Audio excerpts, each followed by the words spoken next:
Hey, salut! Comment vas-tu, cher auditeur? La forme? Qu'est-ce qui t'amène sur cette vidéo? Oh, tu veux entendre des histoires effrayantes? Oui, j'imagine bien que c'est pour cette raison que tu es venu. Bien, désolé, mais aujourd'hui je n'ai aucune histoire à te proposer. En revanche, j'ai un petit exercice qui pourra stimuler ton imagination. Tu as déjà créé un personnage de jeu vidéo, j'imagine. Tu as personnalisé son corps, ses vêtements, son nom, etc.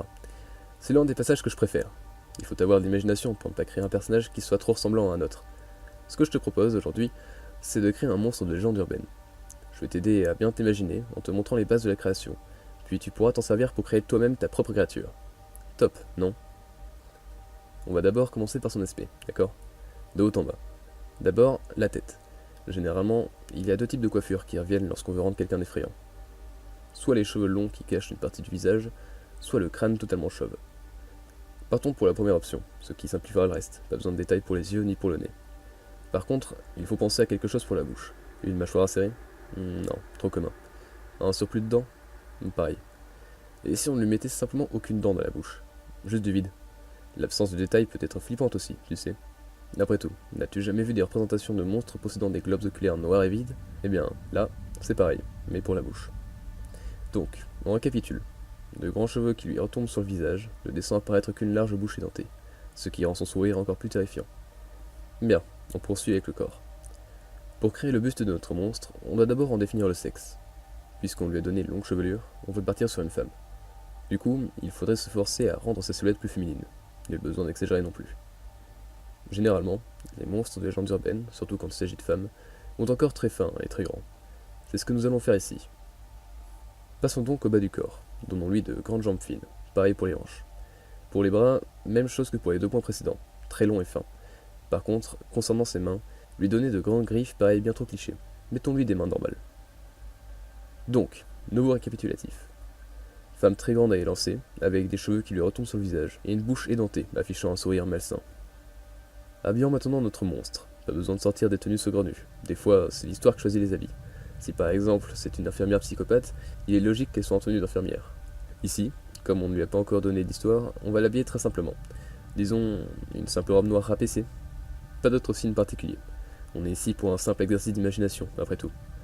Bon, on a imaginé le corps de notre monstre de légende urbaine et on l'a habillé. Il faut maintenant lui créer une légende, une histoire. Ce qui marche en ce moment, c'est tout ce qui touche aux nouvelles technologies. C'est la meilleure façon de happer le public. On va donc essayer de passer par cette voie-là. Quoi de mieux que de tenter cela au travers d'une activité qu'il exerce très souvent, à savoir regarder des vidéos sur internet. Et si notre monstre apparaissait dans certaines de celles-ci? Du genre, la victime regarde le dernier Let's Play Squeezie et, d'un coup, paf! Notre monstre lui apparaît à l'écran, affichant son superbe sourire édenté. Ça peut faire son effet, non? Bon, c'est bien beau, mais après. Il faut qu'il y ait une suite à cette apparition. La victime se suicide? Non, trop cliché. Et elle meurt dans les 7 jours suivants? Non plus, ça a déjà été fait. Alors quoi? Mais si notre monstre forçait la victime à devenir comme elle?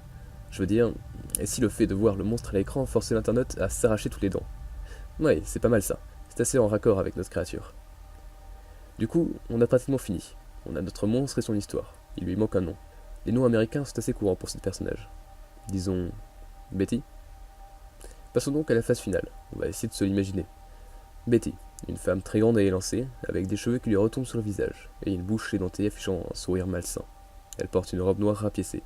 Elle apparaît lorsque ses victimes regardent des vidéos sur internet, de façon inopinée et aléatoire. Aucun moyen de prévoir où et quand elle apparaîtra. Elle surgit à l'écran un court instant, souriant à sa victime de sa bouche édentée. Suite à cela, la victime est prise d'un besoin irrépressible d'arracher toutes ses dents, et ce par n'importe quel moyen. Pince, couteau, marteau, tenaille. Voici donc la légende de Betty l'édentée. C'est le moment de forcer ton imagination. Réécoute ces descriptions. Essaie de t'imaginer Betty, de la faire apparaître dans ta tête. Imagine son long corps et sa tête chevelue. Imagine son sourire édenté. Visualise bien tout ça dans ta tête. Mets-la en situation.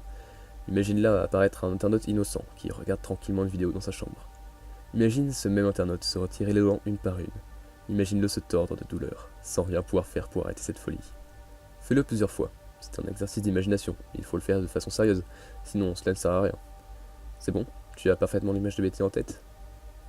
Félicitations, tu as participé à la création du premier tulpa de ce site. Sois-en fier. Désolé de t'avoir manipulé de la sorte, mais j'ai toujours rêvé de créer mon propre tulpa. Tu ne sais pas ce que c'est? Eh bien, tu dois être nouveau par ici, non? Disons qu'un tulpa est matérialisé par l'imagination collective.